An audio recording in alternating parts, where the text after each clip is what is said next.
pelo aplicativo de Android ou iOS e também pelo site radios.com.br. Hoje, no Folha no Ar, primeira edição, nós não teremos a participação nem do diretor de redação, Aloysio Abreu Barbosa, nem de Arnaldo Neto. Eu estarei aqui recebendo os nossos convidados do programa de hoje, daqui a pouquinho, o João Siqueira, presidente do Comitê do Baixo Paraíba, e José Carlos Mendonça, professor de Meteorologia Agrícola da UENF. Esse é o nosso assunto, um assunto que, claro, que interessa a todos da região, já que Campos é uma cidade com um DNA muito agro e a gente vê um movimento de vários segmentos do agronegócio crescer e tentar reagir e tentar voltar a ter aquela pujança que tivemos até algumas décadas atrás. Nós vamos a um pequeno intervalo, voltaremos dentro de instantes com o Folha no Ar, primeira edição. A Proteus, moderna empresa especializada em medicina e segurança do trabalho, está preparada para atender e implantar as necessidades de saúde e segurança do trabalho e do E-Social na sua empresa. Acesse proteusmedicinadotrabalho.com.br ou ligue 2725-0878 e conheça todas as soluções inteligentes que oferecemos. Proteus, qualidade reconhecida e certificada ISO 9001-2015. 2019 inicia um novo ciclo para a nova Canabrava. A motivação por novas oportunidades nas áreas do agronegócio e da bioenergia enaltece cada vez mais a busca por novos desafios. Estamos comprometidos com o desenvolvimento da nossa região e o bem-estar das pessoas. Um novo tempo, uma nova história. Nova Canabrava Bioenergia, energia para crescer. Chegou o Camarão Select, o primeiro camarão orgânico produzido na nossa cidade. A Fazenda Select é dotada da mais alta tecnologia e rigoroso controle de qualidade, sem nenhuma adição química, produzindo um camarão natural, fresco, muito suculento e com um sabor incomparável. Camarão Select, à venda somente pelo telefone WhatsApp. Peça agora, 99898-8882. Camarão Select, o sabor da natureza em sua mesa.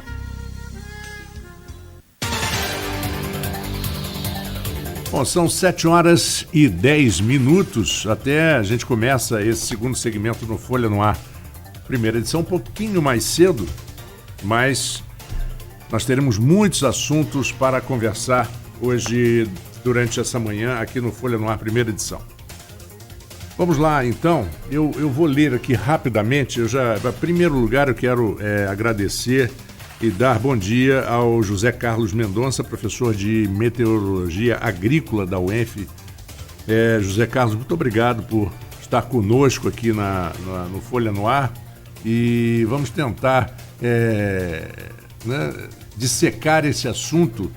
Para mim também, que sou meio que um leigo nessa área, mas que tenho uma curiosidade muito grande em saber muita coisa. E nosso ouvinte também aqui no Folha no Ar. Mas eu antes da gente começar ou de fazer alguma pergunta, eu vou ler rapidamente uma matéria que saiu no início de julho, exatamente para colocar o ouvinte a respeito do que a gente vai falar e depois você desenvolve esse assunto. A Câmara dos Deputados deferiu esse mês, que foi lá pelo dia 3 de julho, o pedido do deputado federal Vladimir Garotinho para a criação de uma comissão especial para analisar o projeto de lei PL 1440 de 2019, que visa classificar o clima do norte e noroeste fluminense como região de semiárido. A medida vai dar celeridade ao projeto de lei que, após apreciação da comissão especial, segue para o Senado Federal. O deputado Vladimir Garotinho destacou que a comissão especial agilizar a tramitação da proposição sem deixar de debater o projeto com todos os critérios e representantes da área. Bom, vamos tentar traduzir um pouco isso. Campos mudou muito nos últimos anos a sua condição climática. Quem conhece, quem vinha a Campos, como eu, desde pequeno, desde garoto, sente realmente essa diferença. Como é que isso aconteceu? Quais foram as causas disso ter acontecido? Se é que existe uma possibilidade de se apontar essas causas bem claras. e o que isso significou no DNA do agronegócio na região de Campos. Bom dia. Bom dia, Antônio. Bom dia, ouvintes. É um prazer estar aqui participando desse debate, dessa entrevista, aguardar o nosso colega João Siqueira chegar, para a gente abrilhantar mais o nosso bate-papo. Bom, de fato, a região norte fluminense, cuja cidade polo é Campos do Goytacazes, ela atualmente, pela classificação climática de Köppen, ela é classificada como verão seco, como um tropical úmido, né? Como um clima tropical úmido, com verão chuvoso e um inverno seco. Uma precipitação anual média em torno de 1.050 milímetros. Isso ainda é o que consta oficialmente. O que a gente vem percebendo ao longo desses anos todos, dos últimos 30 anos principalmente, é uma redução gradativa no volume de precipitação. Você está entendendo, Antônio? A gente fez agora recente um trabalho de pesquisa na universidade com dados diários de 20 anos. A nossa média de precipitação está em torno de 760 milímetros, não 1.000, como diz como consta oficialmente nos anais do IMET. O que significa mais de 30% de Sim, uma redução bastante significativa. Mas não obstante, 60% dessa precipitação ocorre no período de verão. Então, isso significa que para nós, do setor agropecuário, o déficit hídrico, que é o resultado do balanço entre o que chove e o que evapora, ele é constante o ano todo, né? A gente chega a ter 20, 25, até 40 dias consecutivos sem um evento de chuva. E isso é desastroso para o setor agropecuário. Isso é bastante complexo, porque a agricultura nossa só se viabiliza o setor agropecuário só se viabiliza com o uso de irrigação, de técnicas de irrigação. E para ter técnica de irrigação, nós precisamos de 2 elementos fundamentais, que é energia e água. E aí está o João aqui depois para complementar aqui com a questão do volume de água. Então, essa redução do índice pluviométrico, esse aumento da temperatura do ar, essa redução da umidade relativa, isso são dados oficiais do Instituto Nacional de Meteorologia, esse déficit hídrico ao longo do ano todo, basicamente, fez com que o setor agropecuário, né, reduzisse. A cana reduziu de 14 milhões de toneladas hoje para questão de 1.400.000, 1.500.000 toneladas. Em quantos anos isso? Isso nesses últimos 20 anos. A gente vem percebendo um declínio, a baixada mesmo que tinha. Nós chegamos a ter 14 agroindústrias, 14 usinas. 14 usinas funcionando a todo vapor, né? Me lembro muito bem. Né? Hoje a gente tem 2 usinas funcionando e uma terceira a ponto de negociação para voltar a moer álcool. Você sabe, aproveitar e dar as boas-vindas também ao João Siqueira, que é o presidente do Comitê do Baixo Paraíba, que essa chegada aqui na rádio, João, não é fácil, né? Tem uma certa academia que você tem que fazer aqui. Bom dia. Realmente, né, depois dos 20 anos, né, a gente sofre um pouco para subir esse... de 20 anos de idade. Eu tenho esse problema já. Mas o que bom é que outros degraus nós já subimos na vida. Claro. A gente já tem acumulado. Você subiu 45... São 45 degraus? São 45 degraus exatos. 15. Mas uma vez perguntaram ao Pablo Picasso por que ele cobrava tão caro por um quadro se ele tinha feito o quadro em 3 minutos. Ele falou, não, 90 anos e 3 minutos. Foi o que durou. Mas a gente perdeu, por exemplo, Campos perdeu um pouco, certo? Tinha épocas do ano que a gente vinha a Campos, tinha aquele cheiro de vinhoto no ar. Né? Era uma coisa característica. Tinha aquela palhazinha preta que voava. A foligem. Mudou muito a característica, mas eu quero colocar uma pergunta até para vocês dois. Eu posso estar errado, eu não sou especialista, como eu falei no início, Mas eu assisti uma entrevista alguns poucos anos atrás, do Ricardo Felício, que é um professor da USP, eu não sei exatamente a especialidade dele. Ele não nega, mas ele reduz um pouco esse alarmismo em relação aos climas, ao aquecimento solar, o problema da camada de ozônio, aquela coisa toda, que não é o nosso caso específico aqui, mas ele fala de uma coisa que é o microclima de cada região. Quer dizer, São Paulo pode estar extremamente poluído, mas você anda 10 quilômetros, sai de São Paulo, aquele clima já não atinge aqueles 10 quilômetros mais na frente. Essa classificação ela pode ser em micro, meso ou em macro escala, nessa classificação global. Então, se a gente pensar em termos de macro escala, o hemisfério norte, um clima mais temperado, mais frio, clima abaixo do Equador, um clima tropical. Um tropical, isso. Mas se você chegar aqui no Rio de Janeiro, aí se você pensa em meso escala, a região sudeste deveria estar num clima tropical. Mas se você vai para São Paulo, uma região, o relevo mais alto, você tem um clima. Se você vem para a região litorânea do Rio de Janeiro, outra. Se a gente vem para... Não, até próprio no até estado Petrópolis, do Rio, no Rio de Janeiro. Você vai para Petrópolis, é um clima frio. frio, temperado. Se você vem aqui para São João da Barra, São Francisco, mais quente. Dentro de Campos... Bonito, então? Alguém já esteve em Rio Bonito? Sim. Em Itaperuna? Então, se você Bem comparar quente, Itaperuna, né? é diferente de Campos. Se você trabalha a nível de micro escala, agora mesmo a gente está trabalhando com uma parceria com o IFE, numa dissertação de mestrado de uma menina da Renata, que é física. A gente está trabalhando as ilhas de calor dentro da cidade de Campos. Então, dentro da cidade de Campos, a gente já localiza pontos mais quentes e mais frios. Então, essa classificação ela tem esses 3 níveis, de macro, micro e meso escala. Essa questão da climate change, da mudança climática global, isso tem uma certa polêmica.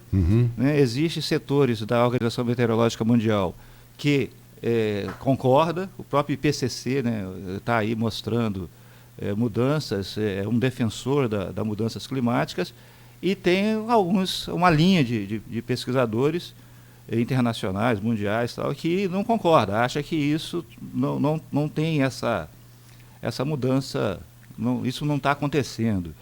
O fato é que a gente vem percebendo alterações em movimentos de macro escala, em reguladores do clima a nível global, que está sofrendo extremos.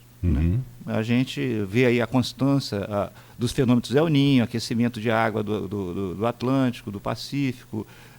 Às vezes, Antônio, um evento que acontece lá na Malásia, por uma erupção vulcânica, ou um evento anômalo que acontece lá, vem repercutir aqui, na grande circulação global. Então, a verdade é que tem muita... O que, aliás, faz todo sentido do mundo, né? Hoje, eu sou da Sociedade Brasileira de Meteorologia e da Sociedade Brasileira de Agrometeorologia. Frequento os congressos, os simpósios, estou sempre tentando me manter atualizado no que está acontecendo aí com os grandes pensadores e pesquisadores dessas áreas. O que a gente percebe é que a gente entende lá nos congressos e nos eventos, é que ainda a gente avançou muito, a gente melhorou muito nos modelos matemáticos, nos prognósticos, na rede de observação de dados, satélites, radares, uma série de instrumentos que ajudou muito a melhorar a matemática, porque meteorologia é física da atmosfera, então isso tem muita física, tem muita matemática por trás desses modelos de previsão. Quando você fala, a temperatura prevista é tanto, por trás disso tem uma matemática bastante robusta, uma física bastante robusta. Mas ainda tem muita coisa a ser descoberta ainda. Como o jargão é que existe ainda muitas incertezas em alguns fenômenos, a ocorrência de alguns fenômenos, o porquê de alguns fenômenos. Aqui no Hemisfério Sul, nessa época, a gente tem a Antártida, que é um grande regulador do clima mundial, tanto a Antártida quanto o Ártico, são 2 grandes reguladores, e aqui a gente está sofrendo esse frio todo por uma massa de ar polar que veio da Antártida. Então, a gente tem esse fenômeno é muito estudado. O próprio nosso país, o Brasil, tem uma estação de pesquisa. Verdade, verdade. Lá, o mundo inteiro tem estação de pesquisa lá. Né?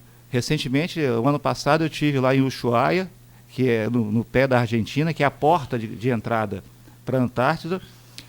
Todos os países, você vê lá área internacional, você tem Estados Unidos, Canadá, os países europeus, os países do Peru, os países da América, todo mundo tem a sua base ali para fazer pesquisa, para fazer o trampolim para ir para a Antártida. Então aqui a gente tem esse regulador de clima que é muito estudado. A gente tem, se a gente pensar que a América do Sul é esse triângulo com a Cordilheira dos Andes, que é uma barreira física que nos separa do Pacífico. Do Pacífico. Né? E a gente tem aquela Amazônia com 40% do território nacional, que é um grande emissor de vapor d'água, porque é uma região bastante úmida, ela nos faz essa circulação de umidade, trazendo aqui para o centro-oeste e aqui chegando na região sudeste. Então a gente tem dois caminhos, basicamente. Esse que vem pelo Pantanal, da Amazônia, pelo Pantanal, pela região centro-oeste do Brasil, e chega aqui na região sudeste, e essa rota que vem do sul, né? Que vem do Cone Sul, subindo as frentes frias, que vem subindo e trazendo umidade e vapor d'água aqui para nós, aqui na região sudeste e até um pouco do nordeste. O que acontece, Antônio, é que um consenso dos pesquisadores nessa área é que a alteração do uso do solo, a mudança do uso do solo, vai impactar o balanço de energia. Então você imagina, você tem uma floresta úmida que emite os famosos rios d'água, emite bastante vapor d'água. Quando você tira essa floresta e planta soja, né, você já mudou tudo. Mudou tudo. Né? A gente imagina, por exemplo, eu sempre cito isso como exemplo para meus alunos, você imagina a Avenida Arthur Bernardes. Né? Hoje é o que é? São duas pistas de três, são duas faixas de 3 rolamentos cada, em asfalto. Bordeada de calçada de concreto, de cimento. Concreto, pedra, qualquer coisa. O que era isso no passado? Isso era uma floresta, era uma mata. Eu me lembro. Essa mata foi suprimida, depois plantou-se cana. Aqui na Arthur Bernardes, aqui, próximo ao ENF, por exemplo, ali era de Cardozinho, de família de Luiz Cardoso. Né? Ali era plantio de cana. Né? E do outro lado da Arthur Bernardes, que na verdade não chama Arthur Bernardes, chama Mário Manhães Andrade, que é em direção ao Shopping Estrada. O Shopping Estrada, também dos dois lados, era uma fazenda enorme de cana, que a gente sabe ali daquela usina queimado, né? Então, isso significa que houve uma mudança do uso do solo.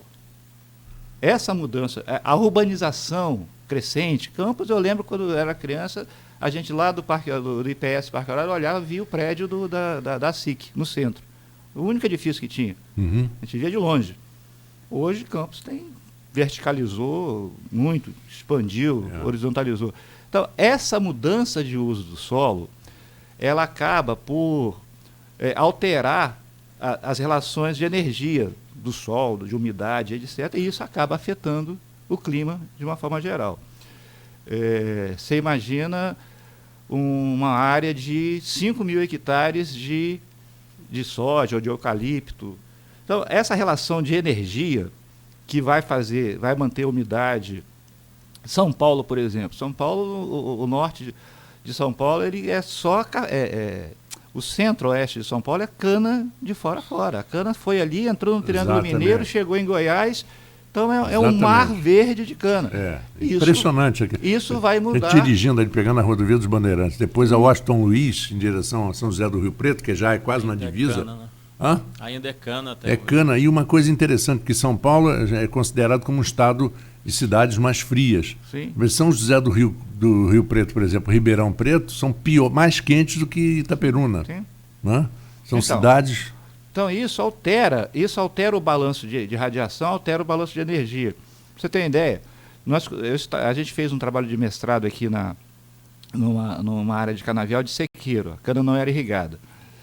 E colocamos uma estação meteorológica dentro do canavial. 300 metros do aceiro a gente colocou uma cana. Então, na partição de energia, quando você tem umidade, essa energia é consumida para vaporizar a água. Se você não tem água, umidade para vaporizar, você vai ter aquecimento do ar. O ar vai ficar mais quente. Então, às vezes, a gente ia lá coletar dados lá, 45, 48 graus dentro de um canavial às 2 horas da tarde. Então, esse vapor de ar quente, esse ar aquecido e esse vapor, acaba influenciando em termos de micro e até em mesescala. Né? Então, um dos consensos é que, da grande linha de pesquisa no mundo todo, é que esse balanço de energia, como essa energia que vem do sol, tal, como essa energia é consumida, ela está se alterando. E está se alterando e está havendo uma tendência a aumentar o ar atmosférico, a temperatura do ar, e a gente percebe isso. Campos mesmo aumentou em quase 2 graus a temperatura média do ar. Em consequência, a redução, a umidade relativa, que é o vapor d'água na atmosfera, reduz, né?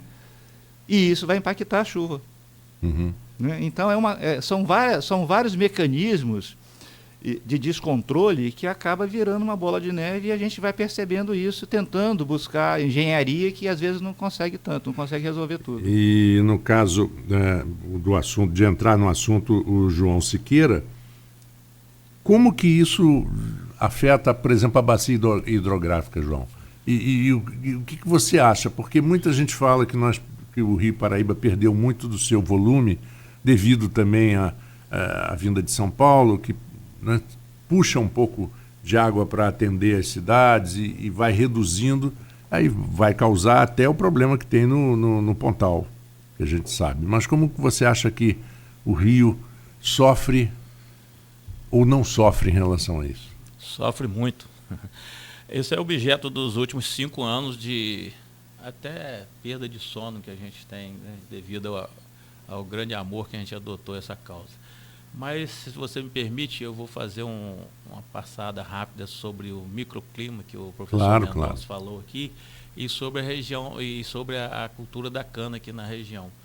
Porque o que a sociedade precisa saber, até eu agradeço também estar aqui hoje, que eu tenho assistido esse programa de vocês na internet, né? Nós temos hoje essa ferramenta, né? Maravilhosa, que a gente consegue assistir algumas e, por graça de Deus e de vocês, estamos aqui hoje. Então, a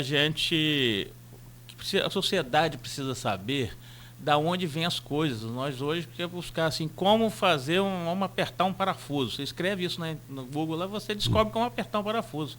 Então, você tem que saber de onde vem a nossa água. Muito bem explicou o professor o ciclo da chuva, etc. e tal. E é preciso saber, essa água que nós bebemos aqui vem do Rio Paraíba do Sul, vem de um poço artesiano, porque isso está afetando a nossa saúde. O tratamento da água, a diminuição da água dos nossos mananciais, isso está afetando a nós já e vai afetar os nossos filhos e netos no futuro. Não é jargão ficar repetindo aqui essas frases feitas, não. É a realidade que nós temos visto aí. Então, esses microclimas, nós temos trabalhado incessantemente aqui e agora fazer um parêntese também com a UENF. Eu acho que a UENF veio preencher um grande ato de conhecimento tecnológico que existia na nossa região e ainda existe, porque ela não está sendo aplicada ainda na devida proporção que nós gostaríamos. Então, esse microclima realmente, nós temos aqui uma área deficitária de água. A chuva, né, só para complementar levemente, não entrar no assunto, claro, que a nossa chuva vem do mar, evapora, forma nuvem, ela viaja por cima do continente, chega a barreira física, né, que ele falou aqui, ela se precipita. E nós aqui, por causa de ventos, essa ponta, né? Eu ia perguntar isso, porque Campos é uma cidade plana, uma planície, mas ela tem semelhanças, por exemplo, a planaltos, né? Porque o vento corre muito solto. Então, esse vento... O que ele altera? Justamente a diferença de pressão, essa evaporação e essa temperatura que sobe, né, da cordilheira, ele faz uma barreira e ela precipita na cordilheira, no continente, e não aqui na ponta, no Cabo de São Tomé. Então, uma das regiões que menos chove a gente acredita que é por essa razão, mas nós temos um microclima aqui já identificado de pouca água. Isso não é de hoje só, não, isso vem, né, de anos. Isso está ligado ao nosso comitê de bacia, o seguinte, a pessoa fala, vamos plantar árvore. Se nós plantarmos árvores aqui em Campos, vai refrescar o nosso ambiente maravilhoso. Perfeito. Mas chuva não vai, acredito que não vai trazer, né, professor Mendonça? Chuva aqui para Campos. Nós temos que plantar árvores nas nascentes, nos tabuleiros, nas encostas de 45 graus que não são usados para agricultura, essas coisas todas. Então, isso é uma prática que nós temos feito hoje no comitê, temos propagado isso, porque essa água, o que as pessoas têm que entender, que mesmo que a chuva não ocorra aqui, a água da chuva vai cair lá em Itapiruna, vai voltar para cá. Os lençóis freáticos, tudo. Vai para o solo, é o ciclo né, da água, né? Ela evapora no mar, forma condensa, precipita no continente, ela, adentra o solo e sai nas nascentes, forma os afluentes, formam os rios. E sai aqui, nós temos afluentes poderosos aqui, o Pomba Muriaé e o Preto Paraibuna. Nossa água hoje, para responder a sua pergunta que você fez sobre a bacia do Paraíba, nossa água hoje vem de Minas, não vem mais de São Paulo. Então as pessoas têm que entender que essa chuva, ela cai lá e vem em forma de rios. Mas as plantas precisam de chuva mesmo. Então nós estamos com um programa, né, forte de apoio à irrigação no nosso município e nós como comitê estamos, porque tudo é conectado. Não adianta você achar que a chuva é uma coisa, plantio é outra, logística é outra, nada, tudo conectado. E a pesquisa nos mostra isso. Quanto mais você estuda, mais dúvidas você tem, porque você esclarece um ponto, aparece outro, 2 ou 3, para a gente poder resolver. Enfim, bacia do Paraíba do Sul. Não é? São Paulo hoje tira 2/3 da nossa água, a metrópole do Rio de Janeiro também, em conjunto com a metrópole do Rio de Janeiro, tiram 2/3 da nossa água do Rio Paraíba do Sul, o que sobra é um filete de água ali em Volta Redonda, Barra Mansa, até Três Rios, aonde ele vem ressurgir com os rios do Preto, Paraibuna, e Paquequera e outros em Minas Gerais, e aqui no Pomba Muriaé. Então a água que nós temos. Você vê a dicotomia, Volta Redonda teve uma enchente há poucos dias atrás, Barra Mansa. Teve cheias lá. E nós aqui com o rio a 5,30 metros, que é historicamente níveis mínimos, né, de que ele alcança. Chegou a 4 e alguma coisa. Né? Hoje está 4,69. Quer dizer, mas teve cheia lá na cabeceira. Então você vê como é que é maltratado e isso é ação do homem, não é ação de chuva. Porque eles barram o rio, né, e o rio lá não consegue ter escoamento suficiente, a água não consegue vir para nós, e aqui falta água, entra a fona, o picolé de João da Barra é salgado, por exemplo, né, porque a água do mar está avançando. E é mais gostoso por causa disso, né? Igual a Coca-Cola, tem açúcar e sal, né? O picolé de João da Barra tem açúcar e tem que ser temperado, tem que ser temperado.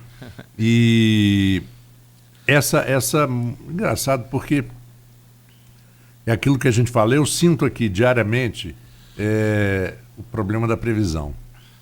Eu dou sempre a previsão do tempo para o dia, né? Porque os ouvintes gostam de saber. Vou sair de guarda-chuva. Antigamente, boto galocha ou não boto galocha? Né?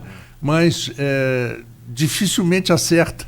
Não, então, previsão de 80% de chuva, não chove. Não, deixa eu te falar. Isso é uma coisa que eu chamo muita atenção dos meus estudantes do grupo. Inclusive, na Semana do Produtor Rural, que vai ter agora no final de julho, na UENF, eu vou mostrar um pouco de onde buscar. Meteorologia é uma questão de segurança nacional, ok? O Brasil é um país continental. Então, quem faz meteorologia no Brasil, por decreto, por lei e por decreto constitucional, inclusive, 2 órgãos militares. Tá? Primeiro, a meteorologia oceanográfica é feita pela Marinha do Brasil. Então, nós temos a Diretoria de Hidrografia e Navegação, quem emite alerta de ressaca, quem emite aviso aos navegantes, e tem uma rede de monitoramento, e é um trabalho muito bem feito e muito sério, porque envolve questões de responsabilidade jurídica, inclusive. Né? E a sede do DHN é aqui em Niterói, aqui na Baía da Guanabara. Então, aqui dentro do Rio de Janeiro, tem um corpo técnico de excelência e faz um trabalho a nível nacional, com boias oceanográficas, bastante sério. E quando acontece algum sinistro com navegação, quem é que vai buscar no mar? A Marinha. Tá? Então ela tem responsabilidade com a qualidade da informação que ela coloca, que ela divulga. Ela tem, inclusive, tudo numerado, tudo com, você vê lá, aviso número tal, tal setor tal, porque ela tem responsabilidade por essa informação. Então é uma informação que tem muita qualidade. Tá? Então ela não pode fazer isso, errar 80% e... Não, mas o que eu me referia, na verdade, esses sites que você visita, eles são apenas divulgadores, eles não produzem a... Não, a Marinha sim. Não, eu estou falando, digo, clima-tempo. Sim, então é isso que eu falo. Isso que eu falo. Então você tem que saber aonde que você busca informação de qualidade. Quem é que faz a meteorologia de navegação aérea? Aeronáutica. Então você entra lá na rede MET, no aeroporto Bartolomeu Lizano tem estação meteorológica. Claro. O piloto, quando vai decolar, vai fazer um plano de voo, ele tem que entrar lá nesse site da Rede MET, ver o código, ele não pode dizer que ele não sabe a condição atual e para onde ele vai. Então, essa informação, ela tem uma qualidade, porque não vai errar, porque senão cai o avião. Uhum. E quando cai um helicóptero ou alguma coisa lá do mato, lá quem é que vai buscar? A aeronáutica. Então, essa informação que ela divulga, você tem ideia, o custo da meteorologia aeronáutica do Brasil é altíssimo. Todo dia solta balão atmosférico, tem radar, tem satélite, porque é um serviço de monitoramento para a segurança nacional, para a segurança de navegação aérea. Uhum. Então, essa informação tem qualidade, porque ela, se está divulgado lá, não pode ter esse erro todo. Mas às vezes a interpretação desses sites prejudicam. Então, assim, aonde buscar a informação de qualidade. Exatamente. A informação mais precisa, mais exata. Um outro site que faz meteorologia há mais de 130 anos é o Instituto Nacional de Meteorologia, que é ligado ao Ministério da Agricultura. Uhum.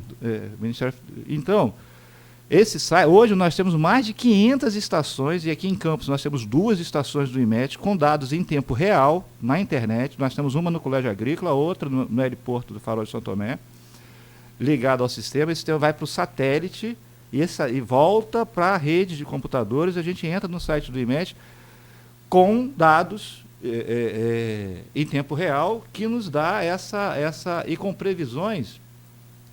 Por exemplo, todo o balanço de seguro agrícola no Brasil inteiro é feito pelo IMET, porque ela...